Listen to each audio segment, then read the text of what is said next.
ওম নমঃ শিবায়, ওম নমঃ শিবায়, ওম নমঃ শিবায়। হর হর মহাদেব।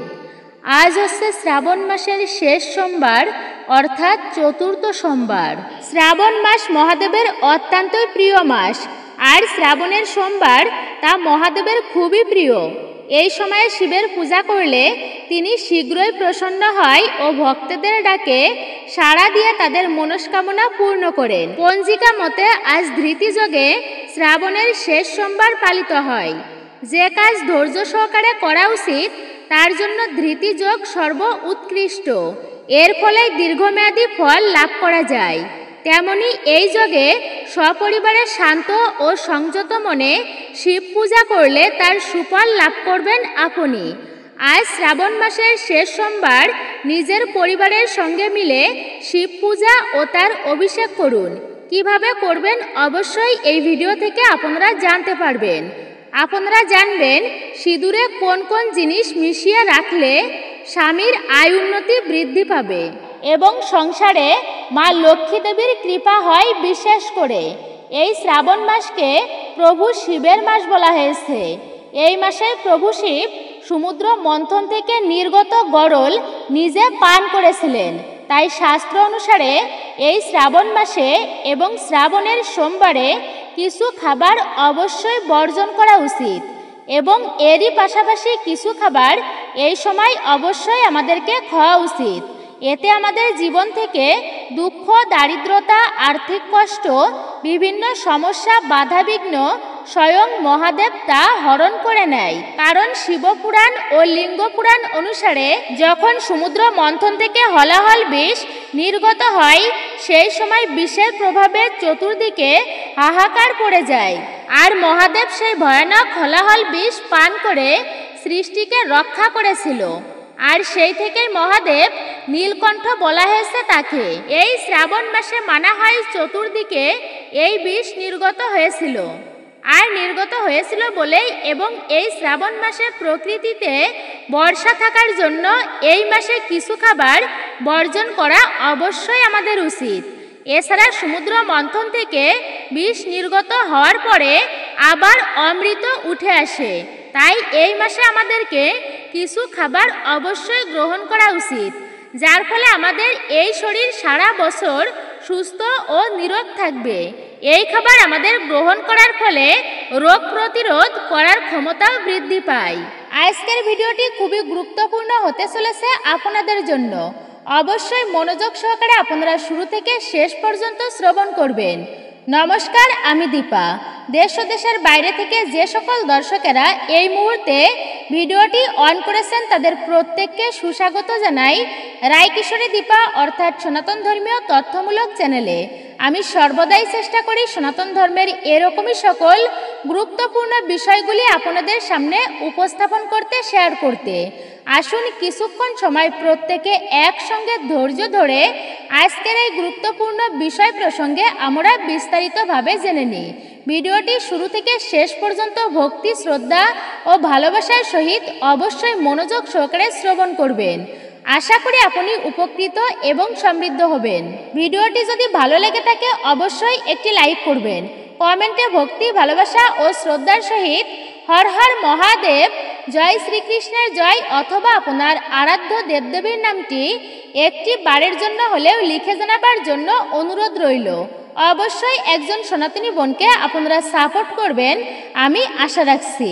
তাহলে চলুন শুরু করা যাক আজকের মূল ভিডিওটি। শাস্ত্রমতে পঞ্চামৃত দিয়ে শিবের অভিষেক করলে সমস্ত কষ্ট দূর হয়। গরুর দুধ দিয়ে অভিষেক করলে ব্যক্তি যশ ও লক্ষ্মী লাভ করতে পারে। এর ফলে পরিবারে আনন্দের সমাগম হয় এবং পারিবারিক কলহ দূর হয়। গঙ্গা শিবের অত্যন্ত প্রিয়। গঙ্গাকে শিবের জটায় ধারণ করে শিব হয়েছেন গঙ্গাধর। গঙ্গাজল বা গঙ্গাজল মেশানো জল দিয়ে শিবের অভিষেক করলে মহাদেব অতি শীঘ্রই প্রসন্ন হয় সেই ভক্তের প্রতি। গাওয়া ঘি দিয়ে শিবের অভিষেক করলে ব্যক্তির দীর্ঘায়ু লাভ হয় এবং বংশ বৃদ্ধি হয়। যে পরিবার আখের রস দিয়ে শিবের অভিষেক করেন সেখানে সর্বদাই লক্ষ্মীর বাস হয়। সেখানে কখনো কোনো বস্তুর অভাব হয় না। শত্রুকে পরাজিত করতে ও সমস্ত ক্ষেত্রে জয়লাভের জন্য সরিষার তেল দিয়ে শিবের অভিষেক করুন। শিবকে সুগন্ধি তেল অর্পণ করলে ভোগ লাভ করা যায়। মধু দিয়ে অভিষেক করলে সমস্ত ধরনের রোগ নিবারণ করা যায়। আবার পুরনো রোগ থেকেও মুক্তি লাভ করা যায় মহাদেবের বিশেষ কৃপার ফলে। পরিবারের সুখ সমৃদ্ধি, স্ত্রী সুখের জন্য 40 দিন নিয়মিত বেলপাতা দিয়ে মহাদেবের অভিষেক করুন, অথবা একদিন ওম নমঃ শিবায় মন্ত্র 108 বার আপনারা জপ করুন এবং বেলপাতা অর্পণ করুন। ওম নমঃ শিবায় এই মন্ত্রটি বলে মহাদেবকে বা মহাদেবের শিবলিঙ্গে। শাস্ত্র মতে 1 লক্ষ ধুতুরা ফুল দিয়ে অভিষেক করলে শুভ ফল পাওয়া যায়। তবে লাল ডাঁটিযুক্ত ধুতুরা ফুল দিয়ে পূজা করা অত্যন্তই শুভ ও ফলদায়ী এবং এর ফলে সন্তান সুখ লাভ করা যায়। অপুত্রক ব্যক্তি হলেও পুত্র প্রাপ্তি করা যায় মহাদেবের আশীর্বাদ ও কৃপার ফলে। অবশ্যই অনেকেই 16 সোমবার ব্রত পালন করে থাকেন এই শ্রাবণ মাস থেকেই। এতে আপনারা অত্যন্তই উপকৃত হবেন। এবার আপনারা জানুন শ্রাবণের শেষ সোমবার আজ ইচ্ছা পূরণের জন্য সপরিবারে করুন শিবের অভিষেক। জানুন এর সঠিক নিয়ম। শ্রাবণ মাস বাবা ভোলেনাথের মাস। এই মাসে শিবের উপাসনায় বিশেষ ফল লাভ করা যায়, কিন্তু ব্যস্ত জীবনের সকলের পক্ষে নিয়ম করে উপবাস রেখে শ্রাবণের ব্রত পালন করা সম্ভব হয়ে ওঠে না। কাজের চাপে সোমবারের ব্রত পালনও ঠিক করে করতে পারেন না অনেকেই, কিন্তু শ্রাবণের প্রতিদিন নিরামিষ খেলে অথবা প্রতি সোমবার উপবাস রেখে শিবের মাথায় জল ঢাললেই যে দেবাদিদেব মহাদেব তুষ্ট হবেন এমনটা কিন্তু ভাবার কোনো কারণ নেই। আপনার মন যেটুকু চাইবে সেটুকুই নিষ্ঠা ভরে মহাদেবকে দিতে পারলে তিনি তাতেই খুশি হন। এছাড়াও একটি বিশেষ টোটকা রয়েছে, সেটি পালন করতে পারলেও দেবাদিদেব মহাদেব 2 হাত ঢেলে আশীর্বাদ করেন। জেনে নিন সেই বিশেষ টোটকাটি কি। শ্রাবণের বিশেষ ফলদায়ী টোটকা। অফিস কাছারি সংসার প্রভৃতি সমস্ত কিছু সামলে শ্রাবণের ব্রত পালন করতে পারছেন না বলে মন খারাপ করার দরকার নেই। শ্রাবণের শেষ সোমবার সন্ধ্যাবেলা অথবা অফিস থেকে বাড়ি ফেরার পর বিশেষ একটি কাজ করুন, তাহলেই মহাদেবের কৃপা লাভ করতে পারবেন আপনি। বাইরের জামা কাপড় ছেড়ে স্নান করে নিন, হাত পা ধুয়ে নিলেই চলবে। শুদ্ধ বস্ত্র পরা আবশ্যক। একটি প্রদীপের উপর একটা কর্পূর ও 2টি লবঙ্গ জ্বালান। এরপর শিবের আরাধনা অবশ্যই করুন ভক্তির সহিত। আরাধনা করার পর গঙ্গাজল বা দুধের মধ্যে পছন্দ মতো জিনিস যেমন চন্দন, ঘি, মধু প্রভৃতি মিশিয়ে ভোলে বাবার মাথায় ঢালুন ও নিজের মনস্কামনা ভোলে বাবাকে জানান। এই দিন রাতে আমিষ খাবার খাওয়া একদমই যাবে না। সাধারণ লবণের পরিবর্তে আপনারা সন্দর্ভ লবণ ব্যবহার করুন। খাবারে সাবু ফলমূল খেতে পারেন আপনি। লুচি বা সেদ্ধ ভাতও খাওয়া যেতে পারে, অর্থাৎ হবিষা অন্ন আপনি গ্রহণ করতে পারেন এই দিনে। তবে যে সমস্ত ভক্তেরা কঠোরভাবে ব্রত পালন করতে চান তারা অবশ্যই নির্জলাভাবে ব্রত পালন করবেন মহাদেবের এই দিনে। অবশ্যই আপনারা ভক্তি নিষ্ঠার সহিত এই শ্রাবণের শেষ সোমবার ব্রত পালন করুন। পুরাণে বলা হয় পিতৃপক্ষের শেষ পর্বে শিব ঠাকুরের আপন দেশে ভীষণ কাজের এই শেষ সোমবার। এই দিন মহাদেবের আরাধনার ফলে সংসারে সুখ আসে, রোগবালাই দূর হয় মুহূর্তের মধ্যে। সকাল ছেড়ে সন্ধ্যায় শিবলিঙ্গের সামনে ঘি দিয়ে জ্বালাতে হবে একটি প্রদীপ, সঙ্গে ত্রিপত্র বেলপাতা, দুধ, গঙ্গাজলে অভিষেক করতে হবে মহাদেবকে। ধূপ দ্বীপ আর ওম নমঃ শিবায় এই মন্ত্রে শিবের ধ্যান করতে হবে এক মনে, যেন তিনি সহায় হন রোজ, আপদে বিপদে পাশে থাকেন নিরন্তর। শ্রাবণ মাসের শেষ সোমবার ও শেষ প্রদোষে ব্রতের দিন সকালে ঘুম থেকে উঠে দৈনন্দিন কাজ সেরে সাদা বা সবুজ রঙের পোশাক পরিধান করুন আপনি। এরপর গঙ্গার জল দিয়ে শিবলিঙ্গের অভিষেক করুন। সারা দিন উপবাস রাখার প্রতিজ্ঞা নিন। সূর্যাস্তের পরে শুভ সময়ে শিবলিঙ্গে দুধ, দই, ঘি, গঙ্গাজল ও মধু দিয়ে অভিষেক করুন।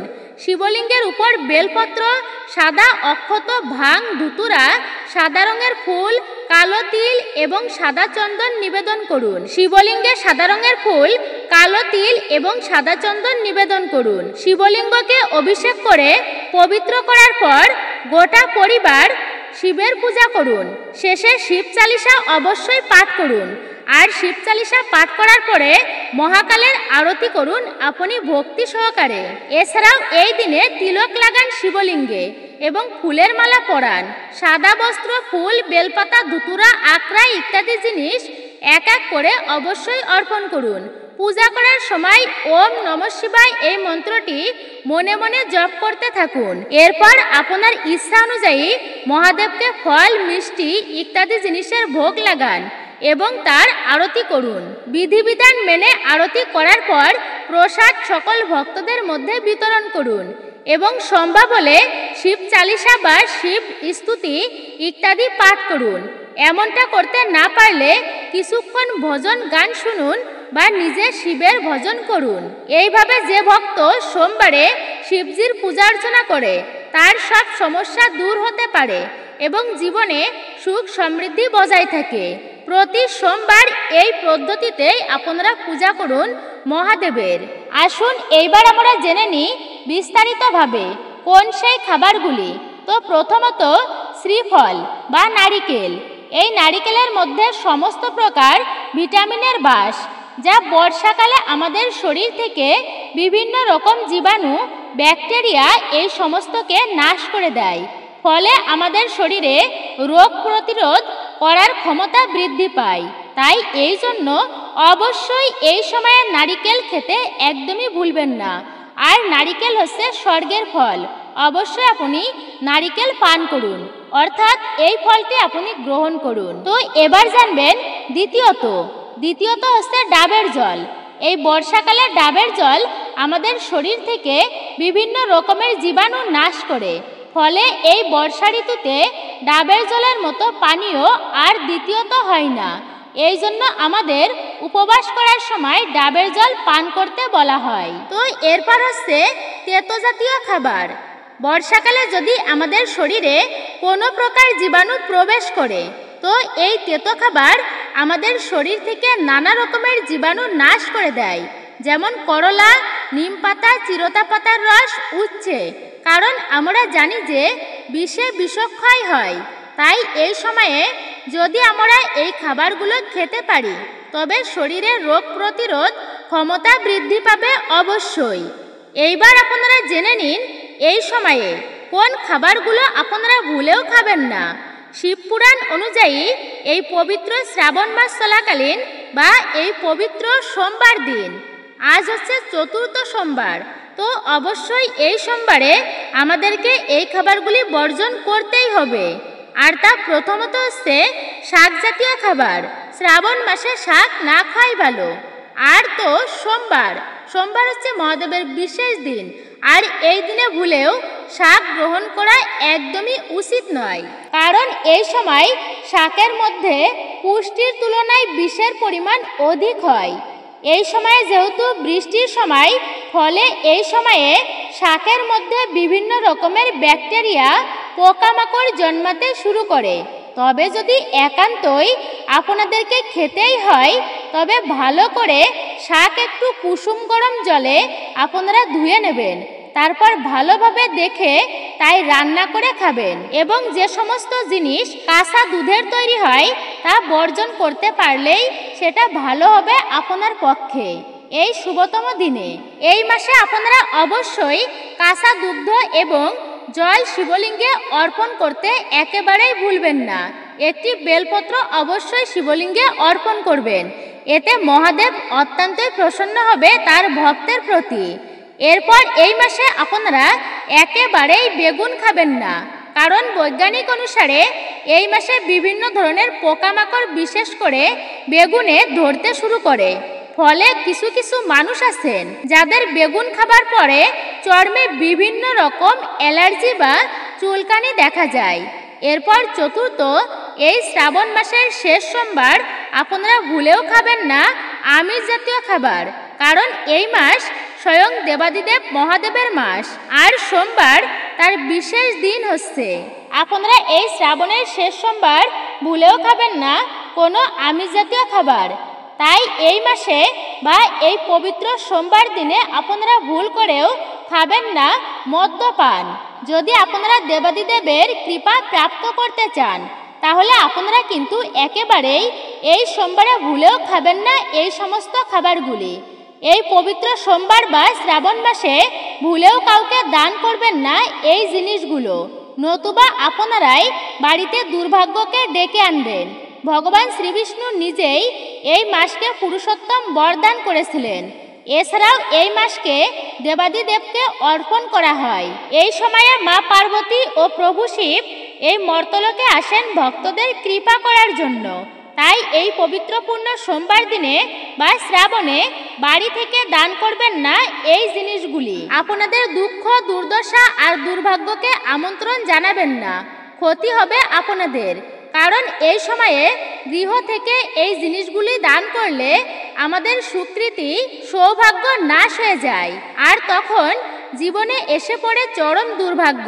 তাই অবশ্যই সাবধান থাকবেন আপনারা। এই পবিত্র পুণ্য দিনে বা শ্রাবণ মাসে আপনারা যে সমস্ত জিনিস দান করবেন না একদমই, তা প্রথমত হচ্ছে মাছ। বাড়িতে যখন কোনো ভালো মন্দ খাবার রান্না হয়, যেমন মাছ, মাংস বা কোনো ধরনের খাবার, সাধারণত আমরা বিশেষ করে মাছ মাংসকেই ভালো খাবার কিন্তু বলে থাকি, কিন্তু একদমই না। মাছ মাংস হচ্ছে আমিষ জাতীয় খাবার, আর আমিষ জাতীয় খাবার খেলে ক্ষতি কিন্তু আমাদেরই হয়। তামসিক এবং রাজসিক খাবার গ্রহণে ভক্তির পথে বাধা হয়, মনটা বড়ই চঞ্চল হয় তামসিক এবং রাজসিক খাবার গ্রহণ করলে। তো প্রথমত হচ্ছে মাছ। বাড়িতে যখন কোনো ভালো মন্দ খাবার রান্না হয়, যেমন মাছ, মাংস বা যে কোনো ধরনের খাবার, প্রতিবেশীকে কিন্তু আমরা দিই, কিন্তু এই সময় আপনারা বাড়ি থেকে কাউকে ভুলেও দান করবেন না এই সমস্ত খাবারগুলি। তো দ্বিতীয়ত হলো সিঁদুর। এই পবিত্র মাস চলাকালীন আপনারা সিঁদুর দান করবেন না। বিশেষ করে গৃহের বিবাহিতা মহিলারা যদি কাউকে সিঁদুর চায় বা পড়তে আসে আপনার কাছে, নিজের ব্যবহৃত সিঁদুর কিন্তু ভুলেও দান করবেন না। তৃতীয়ত হলো ব্যবহার করা তেল।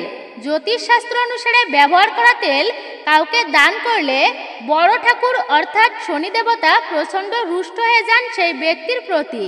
তাই আপনারা এই ভুলটি এই সময়ে একদমই করবেন না। এরপরে হচ্ছে ঝাড়ু। ঝাড়ুকে মা লক্ষ্মীর স্বয়ং স্বরূপা বলা হয়েছে। আপনারা ভুলেও কিন্তু ঝাড়ু এই দিনে বা এই মাসে কাউকে দান করবেন না, নইলে ঝাড়ুর সঙ্গেই সৌভাগ্য জীবন থেকে ত্যাগ হয়ে যাবে। আপনারা বাড়ি থেকে কোনো ধারালো জিনিসপত্র কাউকে দান করবেন না। ছুরি, কাঁচি, দা, বটি ইত্যাদি দান করবেন না এই সময়ে। এছাড়াও প্লাস্টিকের জিনিসপত্র আপনারা বাড়ি থেকে এই পুণ্য দিনে দান করবেন না বা কাউকে দেবেন না, এতে সংসার থেকে সুখ শান্তি নষ্ট হয়ে যায়। এরপর হচ্ছে বাসি পচা খাবার। খাবার দান করা সেটি হচ্ছে মহাদান, কিন্তু যদি আপনাদের বেঁচে যাওয়া খাবার বা কোনো বাসি পচা খাবার কোনো অসহায় ব্যক্তিকে যদি দান করেন, তাহলে মা অন্নপূর্ণাকে অপমান করার সমানই হয়। তাই আপনারা এই ভুল কিন্তু এই দিনে বা এই মাসে ভুলেও করবেন না। সনাতন ধর্মে সিঁদুরের গুরুত্ব অপরিসীম। প্রাচীন কাল থেকেই সনাতনী নারীরা বিবাহের পর সিঁথিতে সিঁদুর ধারণ করেন। মানা হয় সিঁদুরের কিছু নিয়ম পালন করলে স্বামীর আয়ু বৃদ্ধি হয়, তেমনি আয় উন্নতিও বৃদ্ধি পায়। আবার এই সিঁদুরের কিছু ভুলেও স্বামীর আয় উন্নতির পথেও বড় বাধা হয়ে এসে দাঁড়ায়। পতিদেবের জীবনে এসে পড়ে চরম দুর্ভাগ্য, দুর্দশা। আপনারা এখন জানবেন সিঁদুরে এমন কোন জিনিস রাখলে সংসারে আয় উন্নতি বৃদ্ধি পায় এবং পরিবারে মা লক্ষ্মী দেবীর কৃপা হয়। এরই পাশাপাশি জানবেন যে কোন সময় নারীদেরকে ভুলেও সিঁদুর পরতে নেই। অবশ্যই আপনারা ভক্তি শ্রদ্ধার সহিত ভিডিওটি সম্পূর্ণই শ্রবণ করবেন আমি আশা রাখছি। আর কোন আঙুল দিয়ে সিঁদুর পরা উচিত এবং এই পবিত্র সিঁদুর পরার নিয়মই বা কি, মন্ত্র কি? ভেজা সিঁদুর কখনোই পরতে নেই। এতে মানা হয় ভেজা সিঁদুরের মতোই আপনাদের আয় উন্নতিও ধীরে ধীরে কমে যাবে। এবার জেনে নিন আপনারা সিঁদুর পড়ার মন্ত্র। বিভিন্ন জায়গায় সিঁদুর দেওয়ার বিভিন্ন মন্ত্র রয়েছে। কণ্ঠে ওম গোবিন্দায় নমঃ, কপালে ওম কেশবায় নমঃ এবং সিঁথিতে ওম কৃষ্ণায় নমঃ। বর্তমান যুগে অনেকেই সিঁদুর পড়তে চায় না, আর পড়লেও কোনো রকম একটুকু পড়ে। আবার কেউ কেউ পড়েন বাম দিকে, আবার ডান দিকে সিঁদুর পড়েন অনেকেই।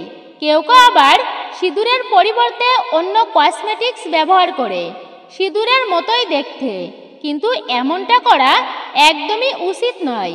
কারণ সিঁদুর হচ্ছে মা লক্ষ্মীর প্রতীক। এটি পতিদেবের কল্যাণের জন্য, মঙ্গলের জন্য, গৃহের আয় উন্নতির জন্য, গৃহে মাতা লক্ষ্মী দেবীর বসবাসের জন্য আমাদেরকে সিঁদুর পরা উচিত।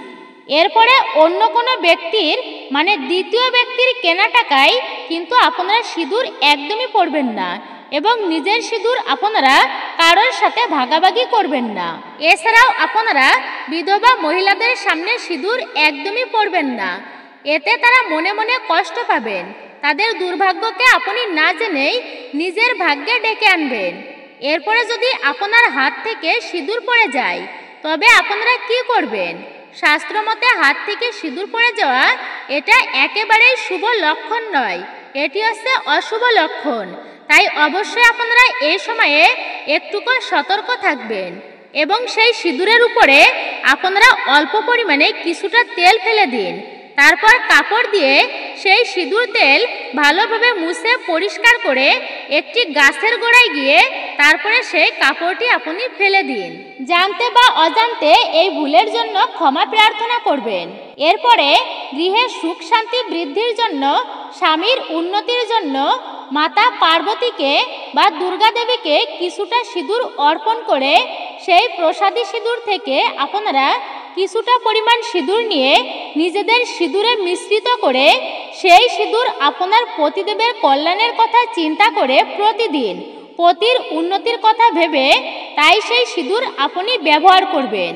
এছাড়াও যদি গৃহে কোনো ব্যক্তি মারা যায়, অর্থাৎ আপনাদের অশৌচকাল চলে, তবে অশৌচকালীন সময়ে আপনারা গৃহের মহিলারা সিঁদুর কিন্তু পরবেন না। তর্জনী আঙুল দিয়ে সিঁদুর পরলে বাড়িতে শান্তি সমৃদ্ধি বৃদ্ধি পায়, আর মধ্যমা আঙুল দিয়ে সিঁদুর পরলে পতিদেবের আয় উন্নতি বৃদ্ধি পায়। শ্রাবণ মাস মহাদেবের অত্যন্তই প্রিয় মাস। এই মাসে শিবের পূজা করলে তিনি খুবই সন্তুষ্ট হন এবং সকল মনস্কামনা পূর্ণ হয়। শিব খুব অল্পতেই তুষ্ট, কিন্তু পূজায় ত্রুটি হলে তিনি খুবই ক্ষুব্ধ। পূজা করার জন্য গঙ্গা জল বা জল, বিল্লপত্র, ধুতুরা ফল ও ফুল, কাঁচা দুগ্ধ, অক্ষত, চন্দন, বিভূতি নিবেদন করুন। দেবী পার্বতী এবং নন্দী পূজা আপনি অবশ্যই করুন। শ্রাবণ মাসের শেষ সোমবার দিনে মহাদেবের ভক্তরা এই দিন জল ঢালবেন বাবার মাথায়। অনেকেই নির্জলা উপবাস করে শ্রাবণ মাসের এই শেষ সোমবার ব্রত পালন করবেন।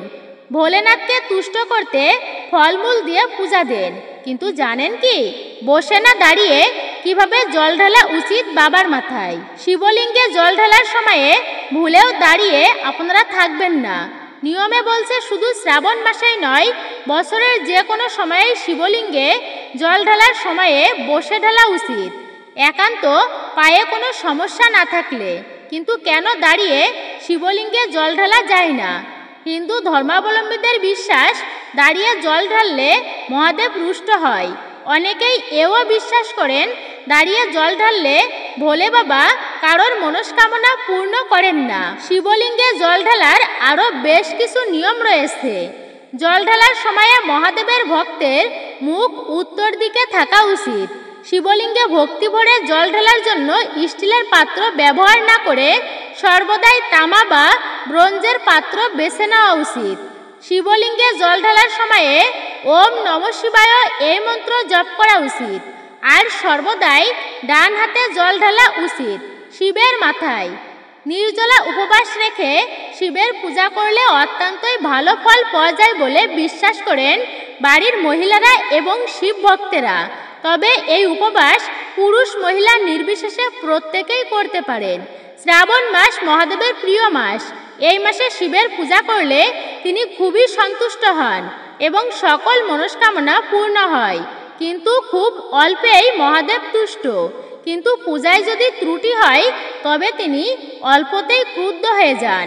শ্রাবণ মাসের ব্রত করার সময় ঠাকুর ঘর পরিষ্কার পরিচ্ছন্ন রাখা বাঞ্ছনীয়। শ্রাবণ মাসের পূজা সকালে করে নিলেই ভালো হয়। আলু, লাউ এবং কুমড়া খেতে পারেন। শিব পূজার সময় অবশ্যই ঘি, মধু, সিদ্ধি, দুগ্ধ এবং গঙ্গাজল দিয়ে অভিষেক করতে হবে। বেলপাতা, ধুতুরো এবং আকন্দ ফুল শিবের সবচেয়ে প্রিয়। এই জিনিসগুলো পূজায় অর্পণ করতে হয়।